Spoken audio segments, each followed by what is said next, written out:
Today for our one of our interviews today, we have the incredible Brian Sims with us today. This interview is sponsored by Strangers and Saints at 404 Commercial. They're open Wednesday through Sunday, 5 p.m. You can go to their website, strangersandsaints.com, to order takeout or make a reservation. Thanks for being here, Brian. Guys, thanks for having me. Yeah, of course. Thanks. And thank you for that. No. You jerks. Brian is the first openly gay elected official in Pennsylvania history. He represents the 182nd district. He assumed office in 2013. And openly is the operative word. I get the first gay legislator all the time, and you're like, no. My building is all marble and gilded and mahogany. It's had gays in it for all time. Yeah, that was probably the late 1700s where the first not openly gay person was in office. Right. Well, you're here in P-Town for the week for Bear Week. I am. Bear Week's your thing. I'm not here for. I'm here in P-Town because I have friends like you guys. I have friends that live here. This is a good place to sort of escape and spread out a little bit. Totally. I'm enjoying the sort of unofficial Bear Weekness of it all. Yeah. This is my first time in the Provincetown Brewing Company, and this place is fantastic. Yeah. We're here live at Provincetown Brewing Company. Thank you for hosting. Of course. So how did you discover Provincetown, and how long have you been coming here? Provincetown was sort of discovered for me. Mm-hmm. I started coming here in 2015. I was running for Congress, and I sort of got talked into doing an event here during Bear Week. And it felt really gratuitous to me because at the time I didn't really self-identify as a bear. I was just over 200 pounds with a beard. and so I had never been to Provincetown. And so I came up a couple of days before my event, and I was staying in Truro, and I was putting my staff in P-Town. And I did one day in town and called them all up, and I was like, I found an adorable place in this town called Truro something, and you're gonna stay there, and I'm gonna be in town. And I ran into a good friend of mine a couple of days later named David Mixner. And he had to leave on a Wednesday, and he grabbed a friend of his and was like, you should put Brian in the room that I was in. And I've been coming back ever since. That's really exciting. We're happy to have you here. Happy to be here. I love this town. So you've been serving since 2013. We were wondering, what are your proudest accomplishments that you've made while serving Philadelphia and Pennsylvania? It's a complicated question in part because I serve in a very anti-LGBTQ environment. Mm-hmm. I serve in the most gerrymandered state, sort of left in the United States. And so the truth of the matter is I think most of my accomplishments are reminding the sort of the wicked leadership, political leadership of my state, that not only are LGBTQ people present throughout the whole state, that we are powerful, that we are loud, that we don't just deserve sort of our rights and protections, that we deserve to be treated treated with equality under a constitution that says that none of us will get treated differently because of somebody's faith or their sort of banged up interpretation of their faith, maybe. Totally. Do you feel like you face homophobia at work? There's been a few moments lately, right? It's interesting because I'm able to recognize that a lot of the homophobia that I get, I can roll right off my back. I don't have to deal with it. I get everything from death threats to a lot of just sort of that sort of 15-year-old boy stupid homophobia. It doesn't matter when you stack it up against what transphobia looks like or what homophobia against youth looks like. So it's not a fair comparison to say that because I get a lot of homophobia, I know why I do. I'm a loud, proud, sort of stentorian homosexual, and I know that that's going to happen.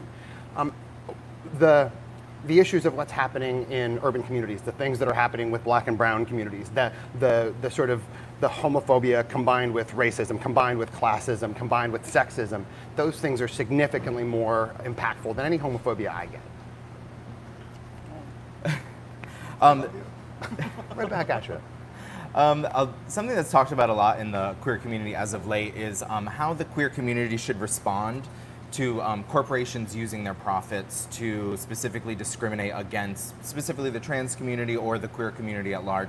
How do you think the specific members of the queer community should respond to businesses that do that? It's a great question, and it's not something that I struggle with intellectually. Don't spend your fucking pink dollars on companies that want to spend them against us. And it seems really simple. That seems really basic. I'm going to give you money. You're going to do things with that money that will hurt me, my family, my neighbors, my loved ones. Absolutely not. And the mental gymnastics that somebody has to go through to think that it's okay because you're somehow participating in that way in an economy maybe that you like, or you're a member of a government maybe that you like, doesn't justify also being really stupid with your dollars. We know that when we spend our dollars appropriately, when we pool our dollars appropriately, we can see authentic support that translates into authentic policies. We also know that when we give our dollars to people that don't like us, that similarly, the things that they do with that money hurts us. We can, it's one thing around Pride Month to see somebody slap a rainbow on the side of their product, and we can talk about the efficacy of that for days. But if it's a company that's spending dollars to hurt us, you're being stupid with your money, and you may not care about how it comes back at you. You may have the privilege to not give a shit about that. But if you have that kind of privilege and you're not caring about the people around you, you're not a part of the community that I think I identify with. I agree. We know you're so happy and proud to represent the 182nd District of Pennsylvania, but do you have future plans to maybe represent more people from Pennsylvania? I don't. Or? Good for you. Nope, I don't. Right now, I'm right where I belong, first and foremost. My state still doesn't have any statewide LGBTQ civil rights, and until that changes, until there are more LGBTQ voices there making that change, I'm right where I belong. But I also, not only do I have good representation in Philadelphia at the federal level, because of a gerrymandering case that our Supreme Court fixed a couple years ago, Pennsylvania just added 4 women to Congress, and those voices were desperately needed in a state like mine. Mm-hmm. What advice do you have for LGBTQ youth who want to pursue a future in public service, like yourself? First, that we're unicorns. There are so many places in life where queer kids get told you're bad, you're wrong, you're not this, you're not that. Well, one of the things that we are is very good at making public policy. Public policy born of empathy, born of the experiences of marginalization, is better public policy. It's why women make such good legislators, why second generation immigrants make such good legislators. So if you're a young LGBTQ plus kid thinking, I might want to do that, first, know you're probably going to be very good at it. Secondly, you still have to learn how to do it. Volunteer on issue campaigns, volunteer for legislators that you like, but I implore everyone, stop looking for the perfect candidate and consider becoming that person. We know what a government built on white, straight, cis men looks like, and it did some things and it failed at so many other things, and rather than burn it to the ground, we have an opportunity to change it. We don't need a Bolshevik revolution in this country. We need a queer, black, brown immigrant revolution in this country, and it's happening right now.